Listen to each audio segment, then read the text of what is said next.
Good day, class. Hope you all good. I want everyone to enlarge your vision, cause we serve the Most High God.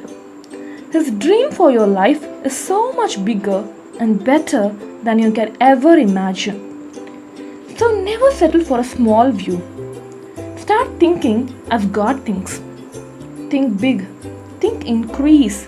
Think abundance. Think more than enough. May God bless you all.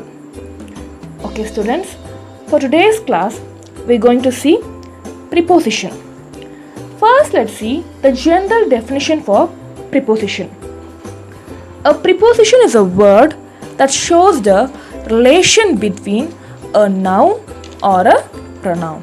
I repeat, a preposition is a word that shows the relation between a noun or a pronoun.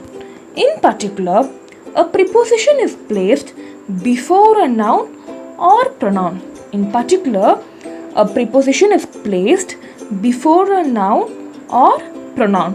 In other words, we can also call it the noun or pronoun which follows the preposition. The noun or pronoun which follows the preposition. There are three kinds of preposition.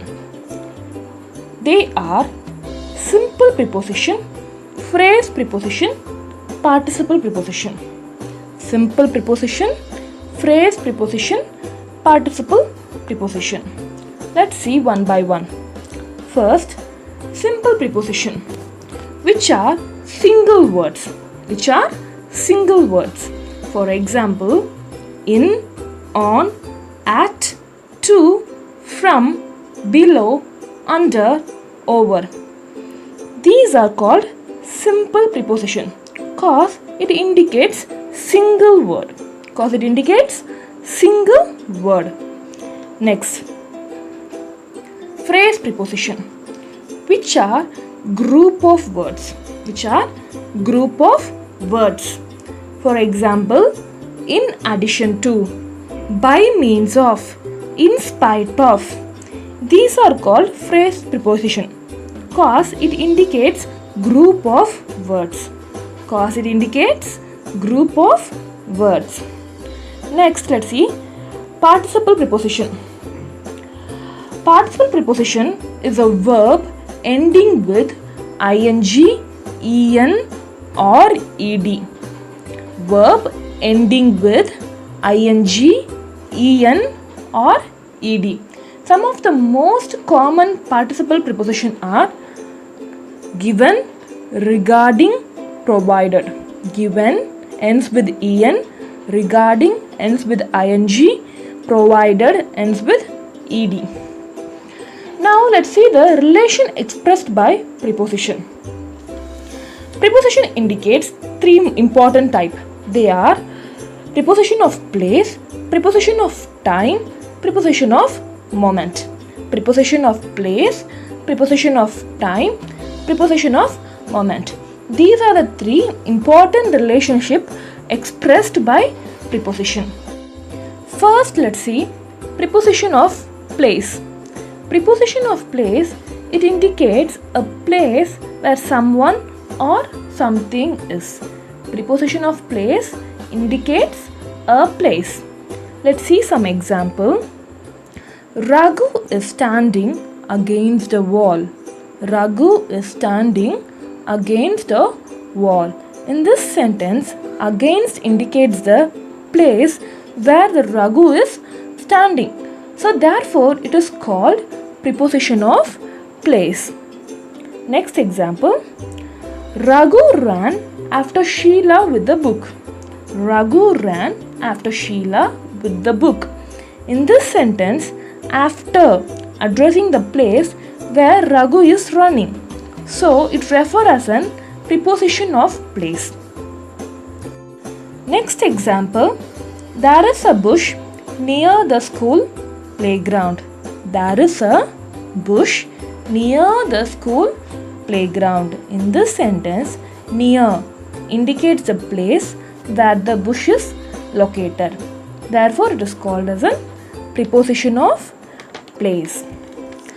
Now look at this picture. The ball is the noun here. Let's see. The ball is behind the cube.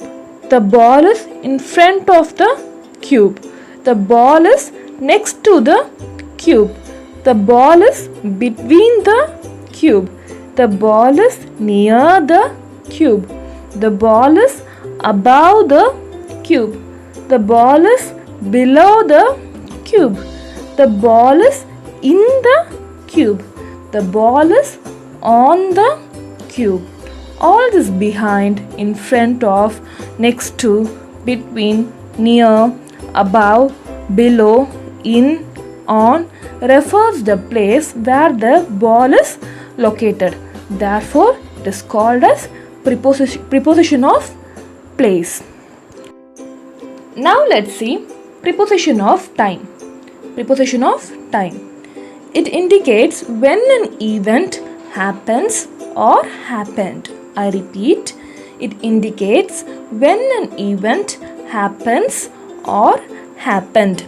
For example, Janet swims on Sunday. Janet swims on Sunday. In this sentence, on refers to the time when Janet swims. On refers to the time when Janet swims. So it is called preposition of time. Next example. Raja left the house over an hour ago. Raja left the house over an hour ago. In this sentence, ago refers to the time when Raja left. In this sentence, ago refers to the time when Raja left. So it is called preposition of time. Let's see next example. Rani always up before dawn. Rani always up before dawn. In this sentence, before refers to the time when she dawned. In this sentence, before refers to the time when she dawned. So it is called preposition of time. Now look at this picture. Mostly on, in, at, ago, before represents preposition of time. See some example. On Tuesday, on Saturday, on 5th April, on 12th March 2019, on Sunday mornings, on Christmas Day, on my birthday, on New Year evening, on Independence Day. On represents time here. Likewise, in 2010, in 18th century, in the 1960s, in the next century, in the Ice Age, in February, in the Middle Age, in the summer, in the past. In represents time here.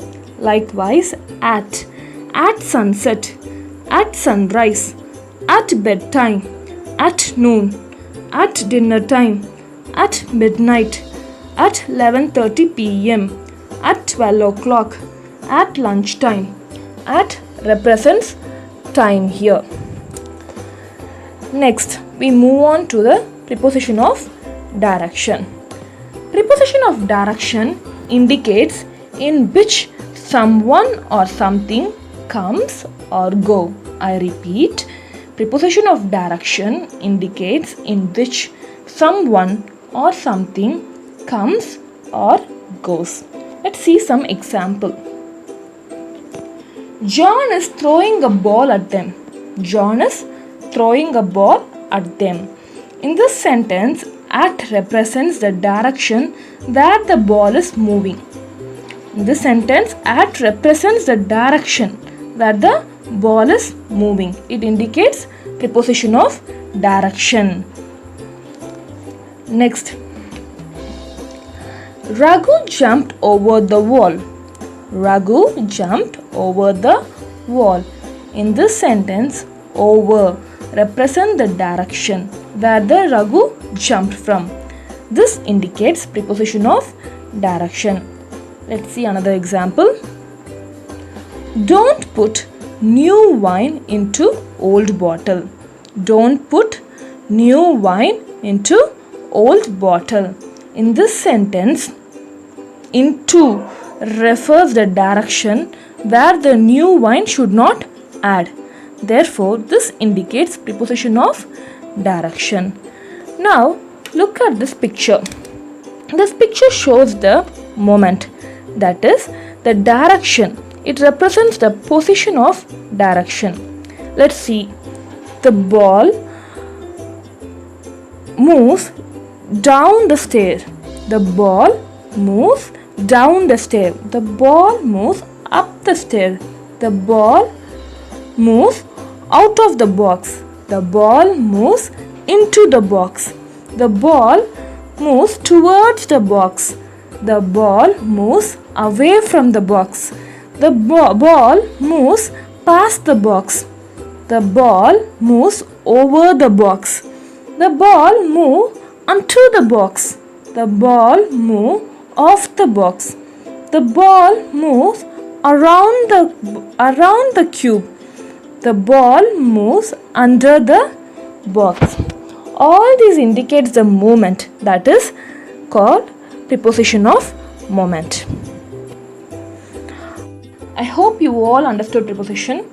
See you all in next class. Meanwhile, write all the definition and examples in your notebook, which will be really useful for you. See you all in next class. Students, until be safe, learn happily at home. Thank you. God bless you.